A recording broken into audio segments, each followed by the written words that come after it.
Arca da Aliança. Podemos hoje usar a Arca da Aliança? Muitas igrejas estão utilizando nos seus templos a Arca da Aliança. O que é a Arca da Aliança? Vamos ver aqui na Bíblia Sagrada, na Palavra de Deus, o que é a Arca da Aliança. Êxodo, capítulo 25, versículo 10 e em diante. Vamos ver aqui. Farão uma arca de madeira de acácia, seu comprimento será de 2 côvados, etc. Fundirás para a arca 4 argolas de ouro, porais nos seus 4 pés. Eu estou pulando aqui para ganhar tempo. Farás 2 varais de madeira de acácia. Você vê que é uma coisa bonita, né? Uma vez passados os varais, porais a arca de testemunho que eu fiz. Farás também uma tampa de ouro puro. Farás 2 querubins de ouro, fixando-as de modo a formar uma só peça. Colocarás a tampa sobre a arca, e porás na arca do testemunho, que eu te der. Ali virei ter contigo, e em cima da tampa do meio dos querubins, que estão sobre a arca da aliança, te darei todas as minhas ordens para os israelitas. Então vocês veem aqui, no capítulo, vocês notam aqui, no capítulo 25 de Êxodo, no segundo livro da Bíblia, nós temos aqui a xerox, a informação do que é a arca e para que servia. Deus, através de Moisés, orientou para que fosse feita a arca para colocar dentro do tabernáculo, dentro lá do santuário, né? Que ainda não era o templo ainda. Neste momento, eles estavam no deserto. Então, neste tabernáculo, iria ter um compartimento local, que era a terceira parte, lá do Santo dos Santos, lugar santíssimo, aonde teria que colocar essa arca. Deus se manifestaria para o sacerdote, no meio dos 2 querubins. Ora, como é que pode? Deus, no capítulo 20, ele diz, não farás para ti imagem de escultura. E depois chega e manda fazer 2 querubins, 2 anjos em cima da arca. Um compartimento. Esta arca era um compartimento assim um pouco maior do que esse altar, com 2 querubins, tudo de ouro, como claro que nós não lemos tudo detalhadamente aqui, porque vai ganhar tempo, né? Senão a gente vai ficar aqui o dia inteiro. Eu tenho que resumir as coisas, como eu falei há poucos instantes atrás. Por causa do tempo, né, pessoal? Então, note bem, nesta arca tinha 3 elementos importantes, que era a vara de Arão, quer dizer, o cajado de Arão, né? Arão era o irmão de Moisés, o sacerdote do qual Deus havia instituído para ser sacerdote através de Moisés. Tinha a réplica do maná que os filhos de Israel comeram lá no deserto, né? Estavam comendo no deserto, a réplica. E o mais importante, o decálogo, contendo os 10 mandamentos das leis de Deus, que Moisés recebeu lá no Monte Sinai. Isso aqui é a arca. Vamos ver aqui no livro de Números, que é exatamente o livro que nós iniciaremos a ler amanhã, no capítulo 10, versículo 33, vamos ver aqui ter mais informações sobre esta arca, a arca da aliança. Vamos lá. 10, 33, diz assim: partiram da montanha do Senhor e caminharam 3 dias. Durante esses 3 dias, a marcha, a arca da aliança do Senhor, pois procedia que lhe escolher um lugar de repouso. A nuvem do Senhor estava sobre eles de dia, quando partiram do campamento. E quando a arca levantava, Moisés dizia: levantai-vos, Senhor, e sejam dispersos os vossos inimigos. Fujam de vossa face, que vos aborrecem. Quando, porém, se detinham, diziam: voltai, Senhor, para a imensa multidão de Israel. Então, o que nós podemos perceber, que a arca também era usada pelo povo de Israel nas batalhas contra os inimigos. E todas as vezes que Israel saía em campo de batalha contra os inimigos do povo de Deus, eles elevavam a arca, porque a arca representava a presença de Deus. E eles venciam. Tem um episódio que está prescrito aqui no livro de Samuel, um caso que aconteceu lá com Israel, nós vamos ver aqui que houve um momento em que Israel ele teve a arca roubada pelos filisteus. O capítulo 4 do livro de Samuel nos traz a informação triste, né? Quando o Eli recebeu, o Eli sacerdote, já era outro sacerdote, em outro tempo, né? Ele recebeu a informação de que o seu filho, Ofinéia, vamos ler aqui, vamos ler. A palavra do Senhor foi dirigida a todo Israel naqueles dias. O povo mandou, pois, buscar a arca da aliança dos exércitos, e que senta sobre os querubins. Os dois filhos de Eli, Ofni e Finéias, acompanhavam a arca da aliança. E quando a arca entrou no acampamento, todo Israel rompeu num grande clamor. Então teve o Eli teve informação, para resumir, claro que o texto é comprido, né? Ele teve informação de que Ofni e Finéias tinha se acabado. E a arca tinha sido tomada. A arca tinha sido tomada pelos filisteus.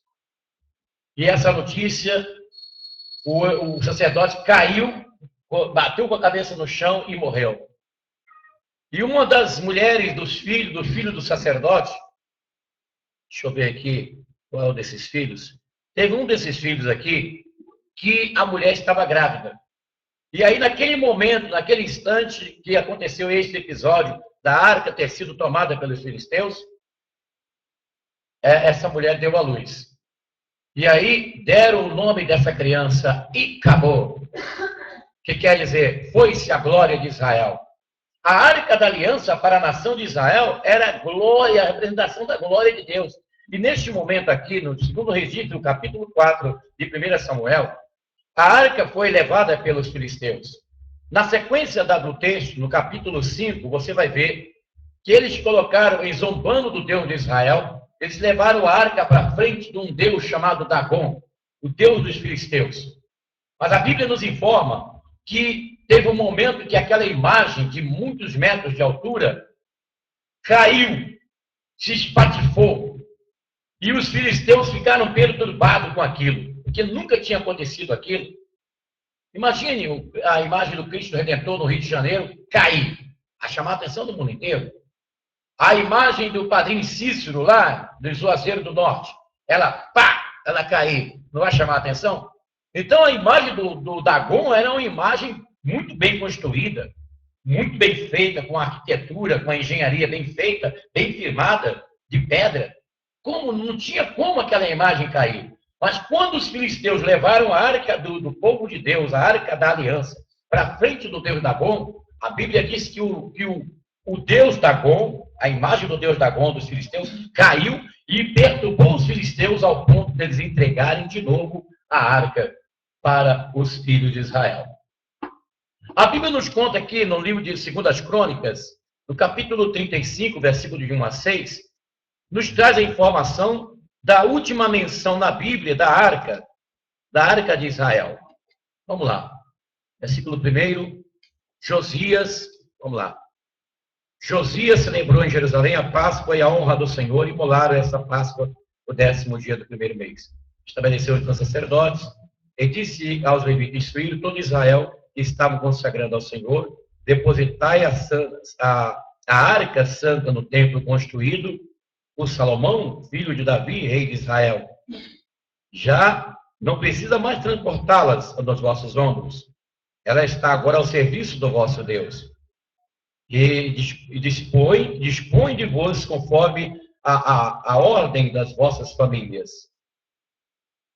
Imolareis em seguida a Páscoa e santificareis, a fim de prepará-las. Então, esse registro aqui do capítulo 35 de 2 Crônicas, versículo de 1 a 6, nos fala da última vez da menção da arca. A partir daí não se tem mais notícia. Foram vários filmes já feitos nos nossos dias, a Em Busca da Arca Perdida. Até o Trapalhão Didi, né? Ele fez aí os Trapalhões no meio da arca. Né? Estão fazendo filmes aí sobre a arca. Mas aonde está essa arca, hein? Bom, sabemos, pessoal, que existe coisas,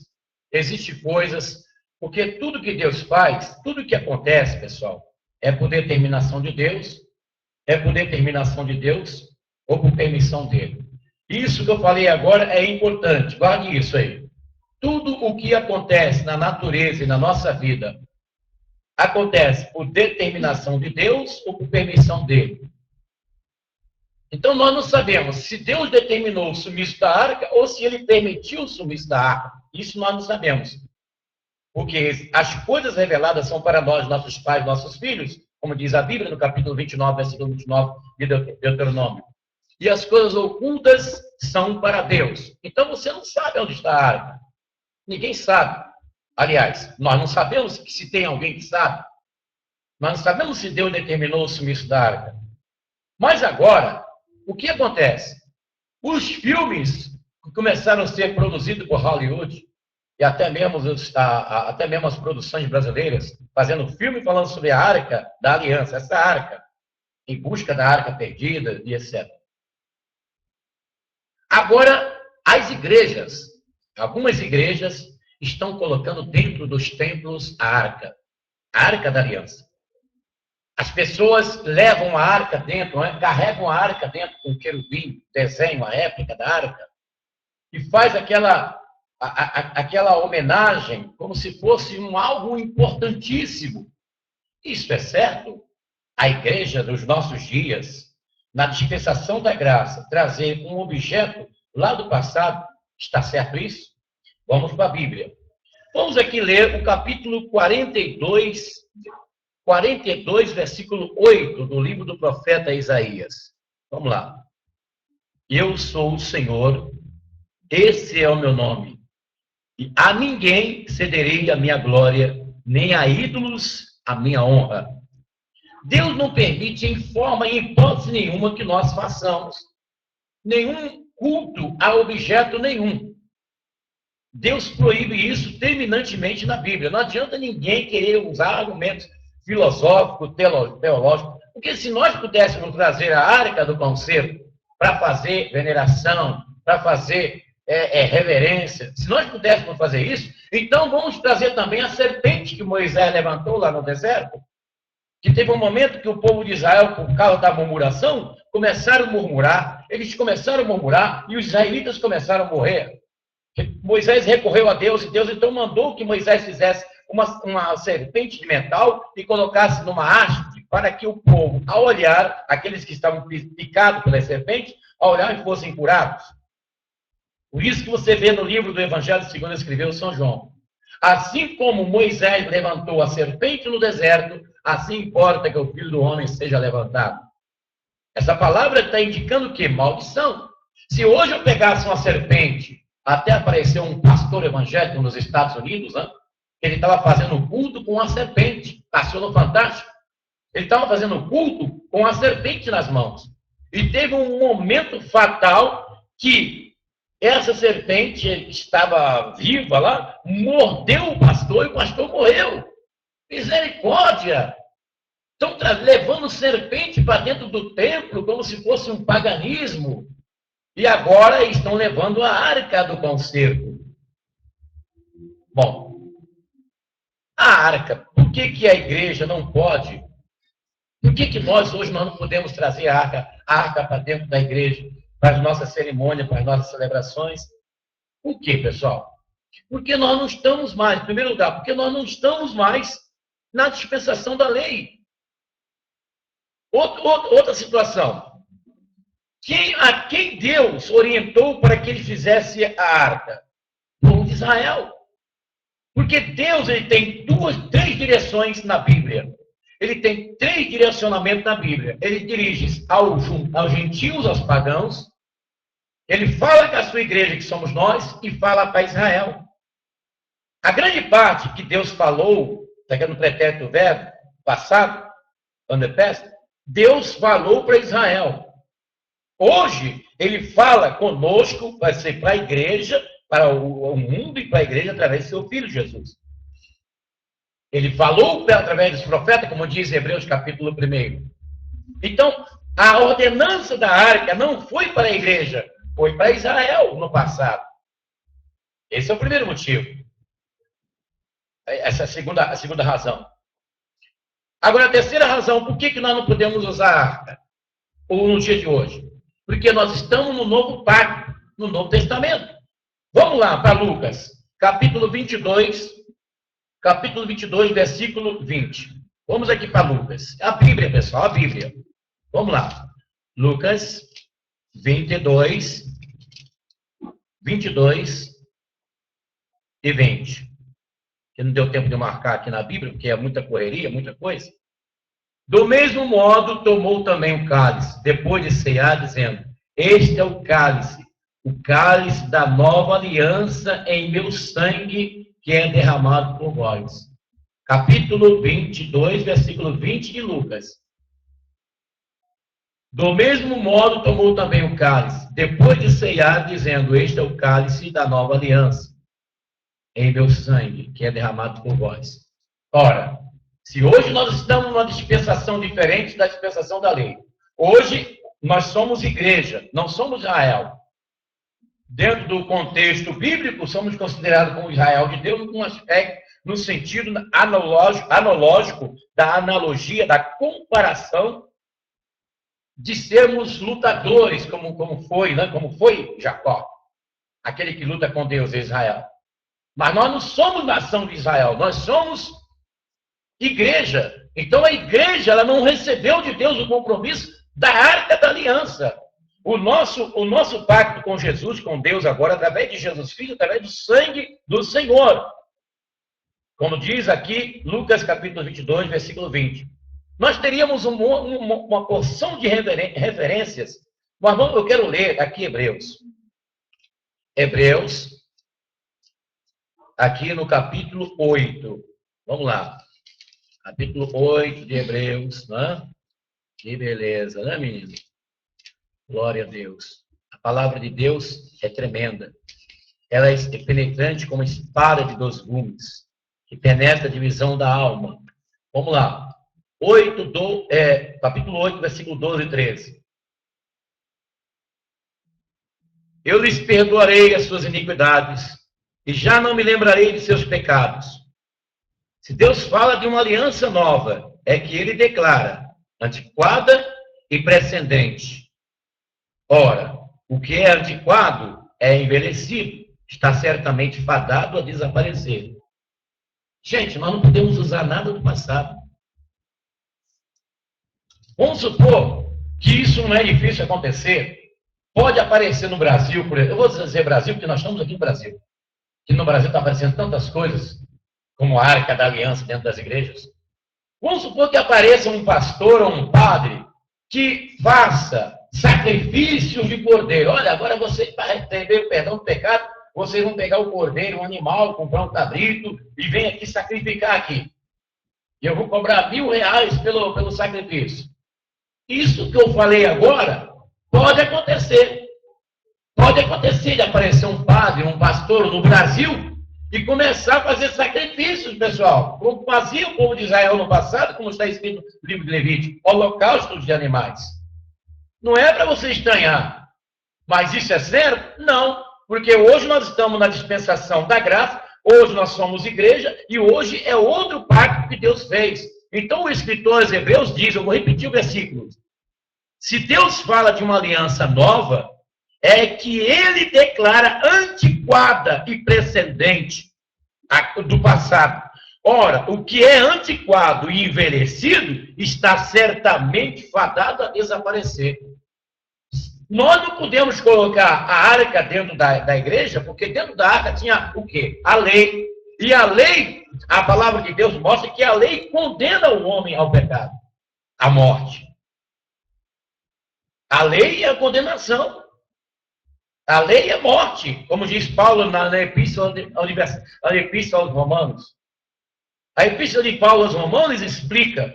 Quando Paulo ele diz, quando que eu conheci ser pecador? Quando eu olhei para a lei. Quando eu olhei para a lei e vi que eu estava morto. Paulo fala isso, explica explicitamente.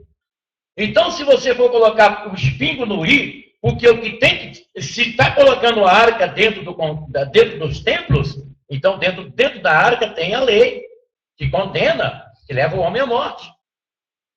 E qual seria a condição do homem se livrar da morte? Jesus é do tempo agora, é da graça. Pela graça sois salvos por meio da fé. Isto não vem de vós, é dom de Deus. Não vem das obras para que ninguém se glorie. Ninguém, absolutamente ninguém pode usar a arca da aliança em hipótese nenhuma, pessoal. Em hipótese nenhuma podemos usar a arca do concerto. Nós não somos Israel. Nós somos igreja. O nosso compromisso é com Jesus. O nosso compromisso é com o Senhor. Podemos usar a arca? Por que nós não podemos usar a arca? Vamos aqui para Jeremias. Vamos aqui para o livro do profeta Jeremias. Jeremias, capítulo 3, versículo 16. Diz assim: quando vos multiplicardes os numerosos, vos tornardes na terra, naqueles dias, não mais se falará da arca da aliança do Senhor, nem mais se pensará nela, perdendo-se a lembrança e a saudade, nem a ela se há de referir. Esse profeta aqui, ele está falando para quem? Para a igreja? Está falando para os pagãos, para os gentios? Não. Aqui, o profeta Jeremias está falando para Israel. Para a nação de Israel, que recebeu a orientação de Moisés. Lá como nós lemos em Êxodo, no capítulo 25, da instituição da Arca da Aliança. E agora vem Jeremias, dizendo, eu vou repetir o versículo. Quando vos multiplicardes, ou seja, quando vocês ficarem numerosos, quando vocês crescerem, multiplicarem, quando ficarem numerosos, nação numerosa,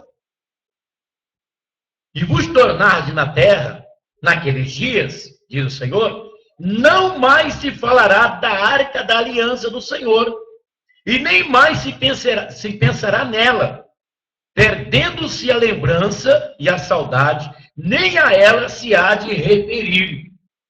Por que o profeta estava falando isso para Israel? Porque já estava na véspera da chegada do Messias, do novo pacto, da nova aliança, que seria pelo sangue de Jesus e não pelos rituais antigos instituídos. Porque os rituais antigos, pessoal, foram estabelecidos e orientados por Deus através de Moisés como sombra das coisas que haveriam de vir. E muitas coisas que nós vimos no Êxodo, Levítico, Números, são sombras das coisas que haveriam de vir. Então está completamente errado a presença da Arca da Aliança no templo de Deus nos dias atuais, como muitas igrejas estão fazendo aí. Que Deus tenha de misericórdia de nós. E que nós não venhamos fazer essas praticidades que não tem nada a ver com a vontade de Deus. A vontade de Deus é que nós conheçamos a verdade que é Jesus. E tenhamos o Senhor como uma nova aliança da nossa vida, em nome de Jesus. Próximo domingo, nós vamos falar sobre o sábado. Na lei diz assim, guardarás o sétimo dia, o sábado. Por que os cristãos, a maioria dos cristãos no mundo inteiro não guarda o sábado? A Bíblia fala da guarda do sábado. Né? Vamos ler aqui, rapidinho. Estamos aqui com o tempo marcado. Vamos aqui para Êxodo, capítulo 20. Êxodo, capítulo 20. Vamos lá, vamos ler aqui. Não precisa. Lembra de santificar, capítulo 20 de Êxodo, versículo 8. Lembra-te de santificar o dia de sábado. Trabalharás durante 6 dias. Farás toda a tua obra. Mas o sétimo dia, que é o repouso, em honra ao Senhor teu Deus, não farás trabalho algum. Nem tu, nem teu filho, nem tua filha, nem teu servo, nem tua serva, nem teu animal, nem o estrangeiro, nem o que está dentro dos teus muros. Está escrito aqui. Lembra-te do dia de sábado para santificar. E por que a maioria dos cristãos inclusive nós que estamos aqui, por que nós não guardamos o sábado? Então você não pode faltar domingo, né? Porque nós vamos explicar sobre isso. Lembrando que quarta-feira, aqui no seminário, nós vamos trazer para vocês, na quarta-feira, em nome de Jesus, nós vamos falar sobre homossexualismo. Um assunto muito polêmico, atual no Brasil. Homossexualismo. O que cresce assustadoramente ao homossexualismo? Por que cresce o número de homens querendo ficar com homem e mulher querendo ficar com mulher? Por que cresceu? Não só no Brasil, mas no mundo inteiro. Por que esse fenômeno hoje podemos ver o crescimento estrondoso da homossexualidade? A homossexualidade, o que ela é? Como que ela é vista pelos ativistas gays, pela sociedade brasileira, pelas nações, pelos governos? O que diz os médicos? O que diz a ciência? O que diz Deus? O que diz a Bíblia?